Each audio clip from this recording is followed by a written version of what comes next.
What you are looking at is one of the greatest seasons any driver has ever put together in my lifetime. These numbers are championship caliber in any era of NASCAR. An absurd average starting position of 5.4 and an average finish of 6.6. And to think, this guy did this with just 3 poles and 3 wins. That means he was ridiculously consistent, week in and week out for 29 straight weeks of competition. This guy must have won the championship easily, right? This just doesn't make any sense. It doesn't add up. No, really, it doesn't add up. The points literally don't add up. We're 46 points short. What the hell happened?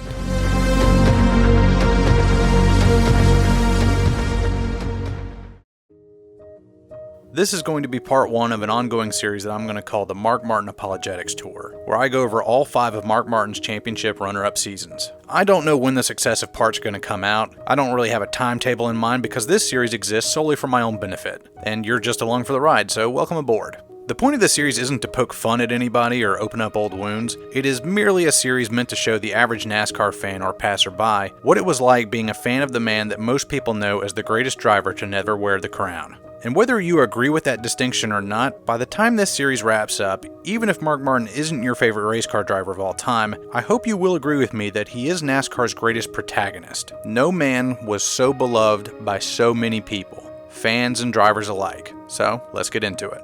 The fact that we're discussing Mark Martin making a championship run in NASCAR's top division in 1990 is honestly a miracle. No one, not even Mark himself, thought he'd ever get here just a few years ago. Because in 1983, by all accounts, his career was dead at the scene. Coming from the late model short track scene of Arkansas, Mark had garnered a reputation by age 15 for overperforming and defeating local legends left and right in his red and white number 2. Why the number 2? Well, he thought number 1 was just a bit too cocky and brash, so he opted for a less assuming number. In 1981, he entered a few races at the short tracks on the Cup schedule, and had instant success, nabbing 2 poles and a top 5 for his efforts. He skipped the lower divisions for the most part, and has come fresh out of the American Speed Association, a Midwestern-based late-model touring series. He is just astounded at his early success as everybody else. He had been told that this was going to be a different beast than what he was used to, but it seems like a breeze so far. He's an owner driver and is extremely hands-on and innovative when it comes to setting up his race cars. So innovative, in fact, that he became semi-famous in mechanic circles for running a car with no right rear spring at Winchester and shattering the track record. When he qualified 5th for his first race ever in the Cup Series, legendary crew chief Jake Elder asked the new kid, who he had never seen before, about his setup. He's perplexed as to why Mark Martin only has 2 gauges in his car, and then follows up with the question, "Hey, how much lead you got in this thing?"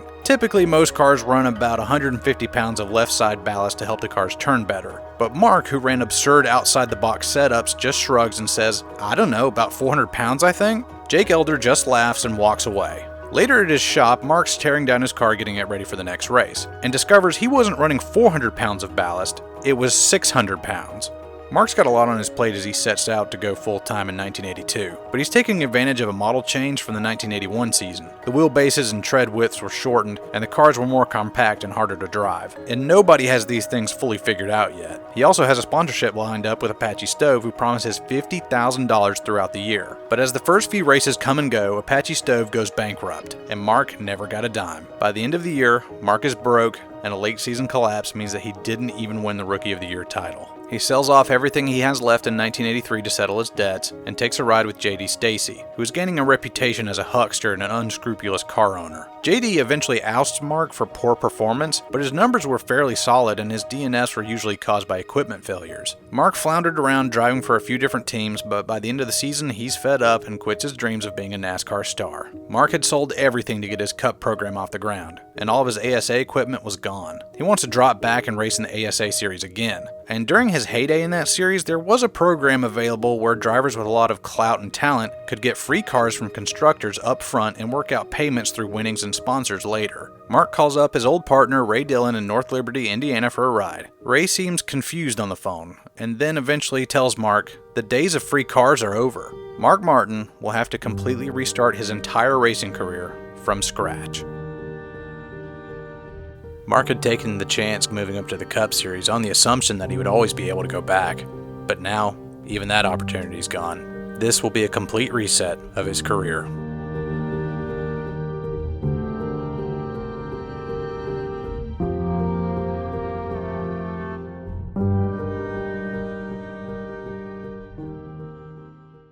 By the time 1986 wraps up, Mark is more or less back on his feet. He won the ASA title that year and made a few more random starts in cup races, but nothing of note comes up. In 1987, Mark gets a full-time ride in the Busch Series, now the Xfinity Series. His team is small. They have just 2 cars, a short track car and a speedway car, and an open trailer. But Mark won 3 races and finished top 10 in the points. His plans for 1988 are up in the air, but he's about to be tapped to drive what will be one of the most iconic rides in NASCAR history. Jack Roush was a Ford loyalist who had made a name for himself in different road racing series across North America, and in 1988 he wants to tackle NASCAR racing. It's a hell of a jump, but he's got the backing of Ford and all of his sponsors lined up, with the personnel to see it through. The only thing he needs now is a driver. Wanting someone with experience in a past champion's provisional, he tries to coax Bobby Allison to drive his number 6 car, but Bobby declines and already has a deal with the Stavola brothers worked out. He points Jack towards a good fit for his operation though. He shockingly name drops the 4-time ASA champion from Arkansas, Mark Martin. Jack Roush is perplexed, but Bobby thinks Mark deserves a second shot, and pushes hard for Jack to pull the trigger on the short tracker. Jack Roush, not really knowing anybody else for the job, agrees and gives Mark the best phone call of his life. It also didn't hurt that Mark was a cheap date and hungry for work.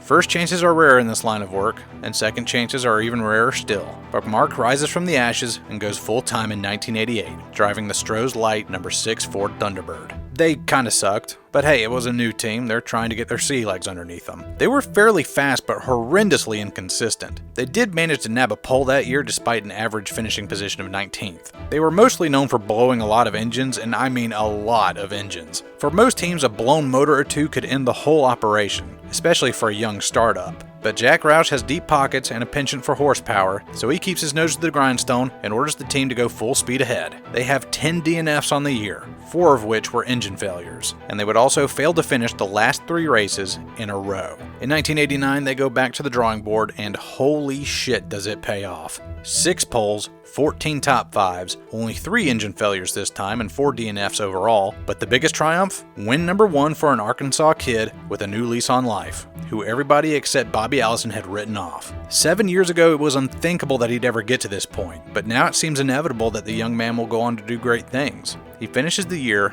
3rd in points, and to think, next year is going to be even better. So how do we go from breaking stuff nearly every other week to competing for championships? Besides Mark Martin and Jack Roush, there's 2 other very important men in this equation that you should know about.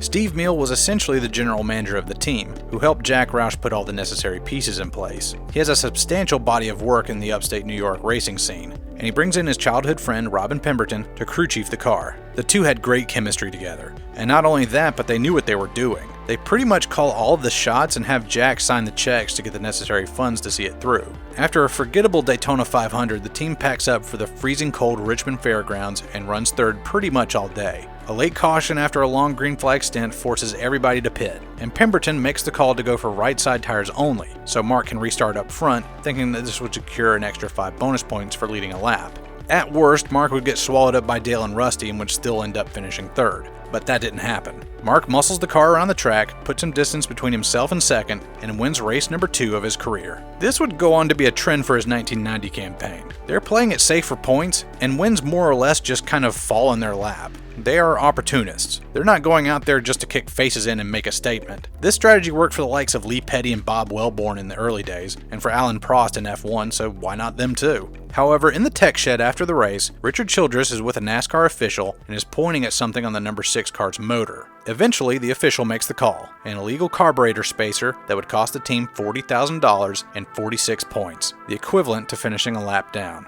Okay, so the spacer was about half an inch taller than what was allowed at the time. Back in the day, a savvy mechanic could use this to cheat and leak extra air into the engine, but there was one problem. That's only if the spacer was bolted into place, but this spacer was welded, meaning that no air could have possibly got in.